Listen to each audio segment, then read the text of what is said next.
Hey everybody, how's it going? Welcome back to the channel. Welcome back for another video for Superman Lois episode 6. And as I was watching this episode, actually, I realized that I did not do a trailer breakdown for it, so I apologize for that. But as per usual, it was another great episode of Superman Lois, just one step closer to the end, unfortunately. And we got, the return of a couple characters, kind of sprinkling in the little bit of guest appearances that we're getting from our original full-time cast, other than, obviously Superman, Lois, Lex, and the boys.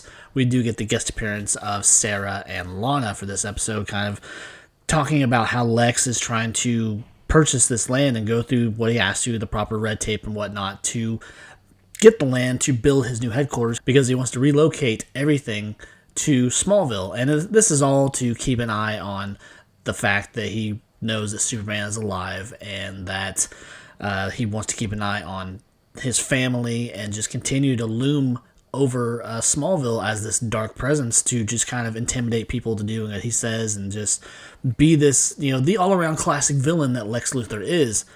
And so it was just another great episode, and there was a big highlight in the episode that a lot of people talked about and a lot of people loved, and I gotta say I loved it too, but we'll get to that. But as I mentioned, the whole episode is about Lex trying to procure this land within Smallville, and then it comes to Lana's attention, so she really has to step up against him and just be in his way, trying to do all the things that she can as mayor of Smallville to step in and prevent him from buying this land, to prevent him from bringing this new headquarters to Smallville, because his board doesn't want him to relocate anyways, but you got his little assistant that's really pushing in the back and just trying to get things rolling and just be, what she is, which is Lex's puppet for the most part, his most trusted advisor, I guess, where she's trying to do this and just everyone's kind of staying in her way. And Lois gets wind of this, and she goes to follow this woman out to where this land is. It's of a local woman, obviously, and they have to go out there to try and convince her to not sell regardless of the price, because Lex Luthor in Smallville is not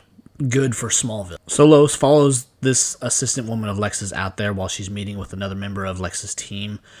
And this guy's very reluctant and doesn't understand why he would want to come here. And she just says, you basically do what I tell you. This is what's going to happen. And Lois shows up to where this woman is. And as this guy's asking, why does he want to come here? And she just tells him that it's here to torment my family, to keep an eye on my family. And this guy just is like, he doesn't understand and just is very reluctant and just very against the idea. And he, of course, leaves because this woman tells him to. And then Lois has this conversation about why does Lex want to be here. And she tells her that she's going to convince this woman that he's trying to buy the land from not to do it, because it's not what's good for Smallville. And, of course, it goes from there. And the woman, of course, is very reluctant not to sell the land because it's a lot of money, especially from someone from a small town who is, from what I can tell, she doesn't have any family or anything. And it's just this slice of land that she's not doing anything with. And so it's really up to Clark at this point. She has to go talk to this woman and just say that this is not what we need. This is all nefarious intent on Lex's part.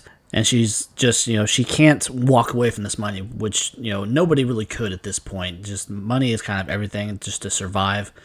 And she goes to the bar where she's supposed to meet Lex's lawyers and Lex's team to discuss it, to close out the thing. But she goes there after Clark talks to her, because throughout the whole episode, too, we have this kind of realization that everyone in Smallville knows who Clark really is. And so she feels that she owes it to him because of everything that he's done, the fact that he died for these people, and then he somehow come back. So Clark goes to this bar because this woman says that she's going to turn down this offer for him for everything he's done. And he gets there, and Lex is already there. He's offering her even more money, and even people within the bar, anyone that just willingly goes along with his plan, he will each pay them $10 million. And they just can't believe it, but they have this moment of unity within this town and saying, how if he wants it this bad, there's something that's not right about this. And so they all turn him down. They walk away from this money. And we just see that Lex, of course, is even more furious about this. He doesn't understand how Clark and just all these people can just continue to stand in his way, and he's going to make them pay, of course. And so this kind of comes to a boiling point within the episode, too. Because of what's going on, Lex, of course, does what he does best. He employs other people to do his dirty work for him. And this guy that he served time with in jail, he gets him out of jail, and he sends him after Lana and Sarah. Because we get to Lana's house, and Sarah's kind of all not knowing what to do with her life and just seeing how things are going with wrapping up school and everything. And so we have them just at their house and whatnot.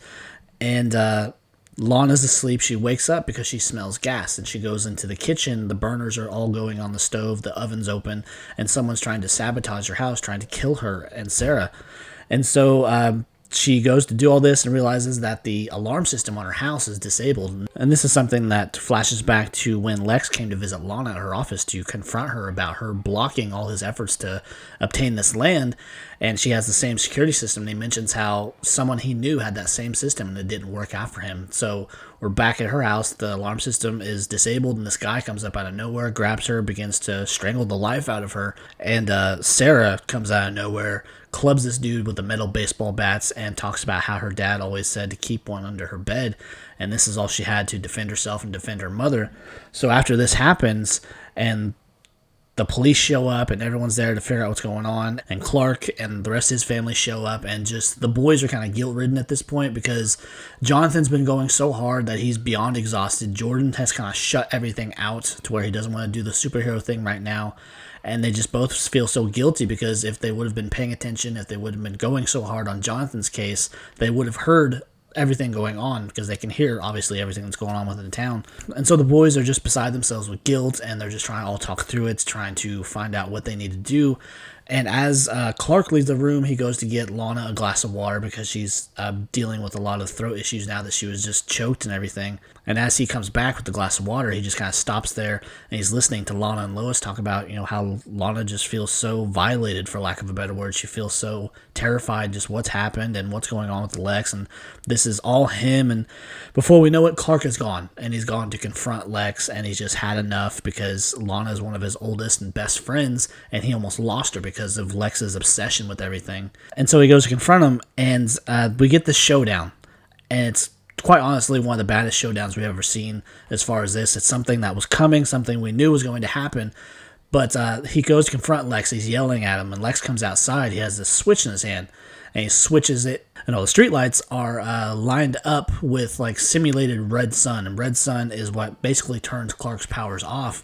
And so there's no advantage on Clark's end. There's even playing ground between the two of them, and they just go at it, and it's just an amazing fight. It's just a whole throwdown, knockout type situation, and we think that Lex is going to have the upper hand, but then the boys show up. But Lois keeps them from intervening because of the red sunlights, because they won't have any advantage either. And so they go at it, and Clark, of course, overcomes him and defeats him and everything. And Lex just completely underestimated him. And it's just one of these things where Lex tries to turn Clark into what he is, which is a killer. And Clark, of course, walks away from this. And just the big revelation with the episode is that there is a lot of side effects, a lot of consequences with Clark having this human heart now. He's displaying human attributes. He's graying in his hair, and this is kind of that he doesn't know how to deal with this. So he goes out and buys a dyeing kit for his hair. And he realized that he's just not bouncing back as quickly as he used to. He's not healing. He is just more exhausted and just feeling more human all around. And Lois is just trying to get him to understand there's no shame in this. And just it's setting it up to where Clark is going to step down. He's not going to be able to be Superman anymore. And I guess it's poetic in a sense where this is, I think, the best way they can really close out this series, because it's kind of being cut in the middle before they can have a proper closeout, given that they could have done at least 2 more seasons of the show very easily. But we're going to be set up for another fight, because at the end of the episode, Lex is kind of licking his wounds. He's sewing himself up, and his little assistant comes back after Lex tells her basically that you have to choose. It's either me or them. And she comes back and says, well, I choose you. And she is taking care of him and saying that next time you need to go, you need to have the advantage. You need to get a power suit. So this is where he's going to get that suit of John Henry Irons, or he's going to get one similar to it.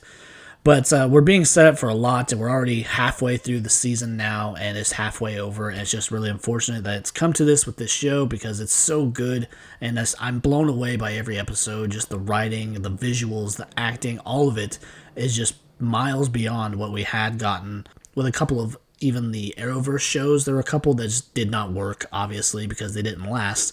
And so I'm very, very disappointed to see this show go, but I think they're going to do it in a way that it will work for the ending, and it will not leave us feeling cheated or anything, other than the fact that, yes, it could have gone multiple other seasons. But anyways, guys, that's my breakdown, my review of episode 6. If you enjoyed the video, if you enjoyed my breakdown, my thoughts about the show, please be sure to leave a like, leave a comment, consider subscribing. I'd really appreciate it. Help me reach that goal of 1,000 subscribers. I'm getting closer every day, and I could not be more grateful. But until next time, guys, take care. Bye.